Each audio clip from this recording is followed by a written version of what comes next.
लेकिन यह उसकी ताकत से बाहर है। वो बेचैनी से चारों ओर देखता है। जैसे ही वो अपने पीछे जलचक्र देखता है, उसे एक विचार आता है। वो पानी के पहिए के एक सिरे को रस्सी से बांधता है।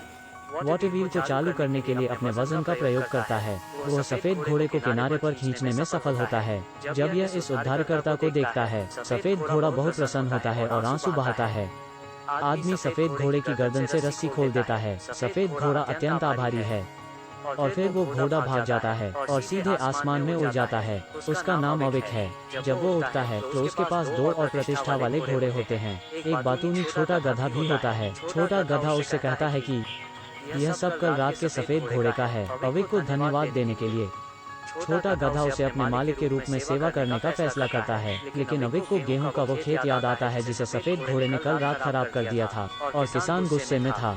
वो जानता है कि वो अब यहाँ नहीं रह सकता, इसलिए वो गधे पर बैठ जाता है और खेत छोड़ देता है। लेकिन अविक को इसकी उम्मीद नहीं थी कि गधा होंडा सिविक से भी तेज दौड़ता है। इसके अलावा गधा चिल्लाकर दोनों काले घोड़ों को बुला सकता है।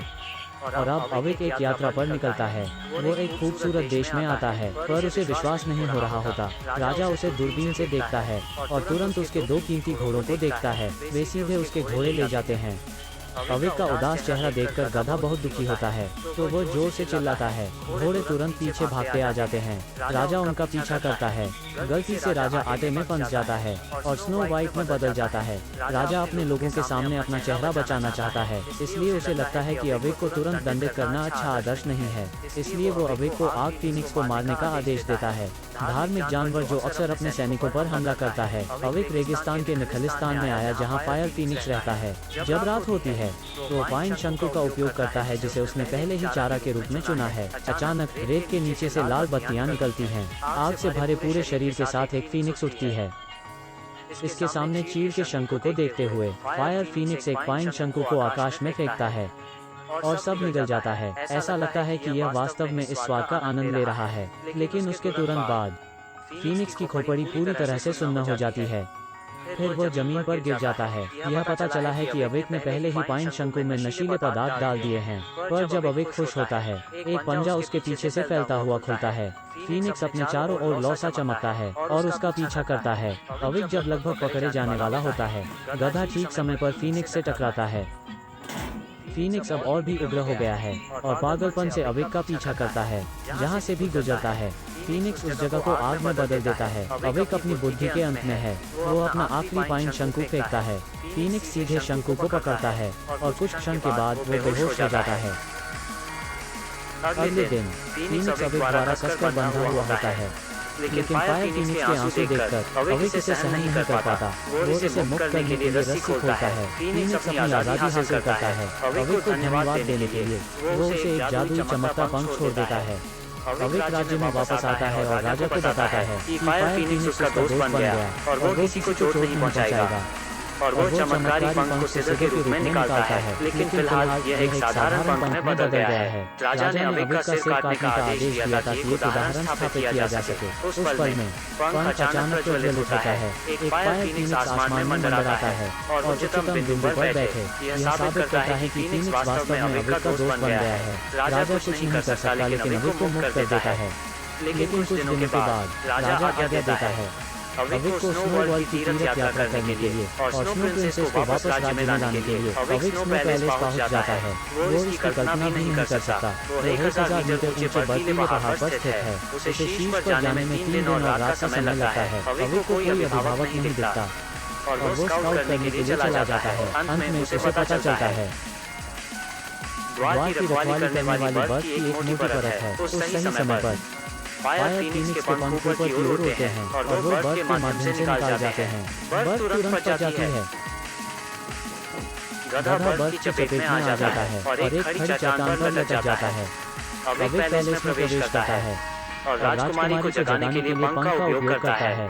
स्नो प्रिंसेस और उसे पहली नजर में प्यार हो जाता है। बहुत समझाने के बाद राजकुमारी अंत में मान जाती है। वे एक साथ पहाड़ से नीचे उतरते हैं। अविक राजकुमारी की पोशाक पर बैठ जाता है, लेकिन पोशाक इतना भारी भार सहन नहीं कर पाती और उसमें एक बड़ा छेद हो जाता है। इतना कुछ दांव पर होने पर गधा अचानक पंख निकलता है और उनकी जान बचाता है। और जल्द ही वे राज्य में पहुंचते हैं। राजा अविक को अपने लोगों द्वारा समर्थित देखता है। वो बुरे इरादों के साथ उठता है और अविक को एक विशाल व्हेल को मारने का आदेश देता है, जो अक्सर मछुआरों पर हमला करती है। नहीं तो वो द स्नो प्रिंसेस से शादी कर लेगा। अविक छोटे गधे पर सवार होकर आसमान की ओर उड़ता है। वो एक द्वीप के लिए उड़ान भरता है, लेकिन गौर से देखिए कि ये विशालकाय व्हेल जंजीरों में जकड़ी है। पता चला है कि विशालकाय व्हेल जंजीरों में फंसी हुई है, इसीलिए यह पास से गुजरने वाले मछुआरों पर हमला करती है। विशालकाय व्हेल का दयनीय रूप देखकर अविक इसे बचाना चाहता है। गधे की सवारी पे वो व्हेल के नाक में घुस जाता है। अविक उसके शरीर में उड़ने लगता है। यह अंदर से बहुत ही शानदार है, सितारों से भरे आसमान जैसा दिखता है। गधा गलती से व्हेल को अपने पंखों से छू लेता है। व्हेल चौंक गई, पूरा शरीर खड़ा हो जाता है और उन दोनों को शरीर से बाहर फेंकता है। वो बेड़ियों से भी छूट जाती है। यहाँ तक पहले निगले गए मछुआरों को भी बचाया जाता है। अविक को धन्यवाद देने के लिए व्हेल छोटे केकड़े को अविक को एक अंगूठी उपहार में देने के लिए कहती है। अविक व्हेल को नहीं मारता, वो सेल में घुसकर स्नो प्रिंसेस को बचाने की कोशिश करता है। अप्रत्याशित रूप से राजा को यह बात पता चल जाती है।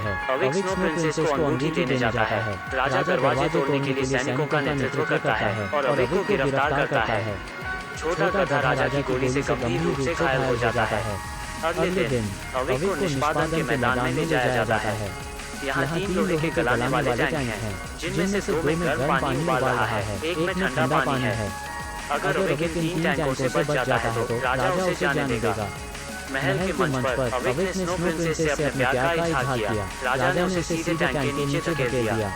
स्नो प्रिंसेस जल्दी से अंगूठी हटा देती है और अशांत जल में फेंक देती है। कुछ क्षण के बाद अविक चमत्कारिक रूप से आसमान की ओर उड़ता है और दूसरे टैंक में गिर जाता है। इस बार टैंक में ठंडा पानी है। अचानक फीनिक्स का पंख कहीं से टैंक में उड़ाता है। अविक तुरंत बर्फ तोड़ता है और बाहर कूदता है और अंतिम गर्म टैंक पर समाप्त होता है। उबलती गर्म टंकी को देख हर कोई सोचता है कि अब कोई संयोग नहीं होगा और सभी उम्मीद खोने लगते हैं। इस समय आकाश में एक चमकीला तारा दिखाई देता है। सिनबर्नी का फूल धीरे धीरे गर्म पानी की टंकी में गिरता है। अविक वास्तव में पानी की टंकी से बच निकलता है। बेशक यह कोई संयोग नहीं है। दरअसल गधे ने अपने घायल शरीर को ललकारा। क्षितिज के अंत तक दौड़ने के लिए अपनी सारी शक्ति का उपयोग करता है। एक जादुई सिनबर्नी फूल चबाने के लिए अविक अंत में इसे पार कर लेता है और राजा अपना वादा रखता है। अंत में वो खुद ही पता लगाने के लिए टैंकों में कूदना चाहता है। यह पता चला कि उसके साथ कोई चमत्कार नहीं हो रहा है। वो उड़ते हुए बुलबुले में फंस जाता है और हमेशा के लिए आसमान में उड़ जाता है। जनता के सभी अधिवक्ताओं के साथ अविक अब नया राजा बन जाता है। अविक, राजकुमारी और छोटा गधा मिलकर एक सुखी जीवन व्यतीत करते हैं और यह अविक की यात्रा का सुखद अंत है। यह नवीनतम फैंटेसी फिल्म है जिसे मैजिक जर्नी कहा जाता है। कहानी रेखा थोड़ी परियों की कहानी से प्रभावित है।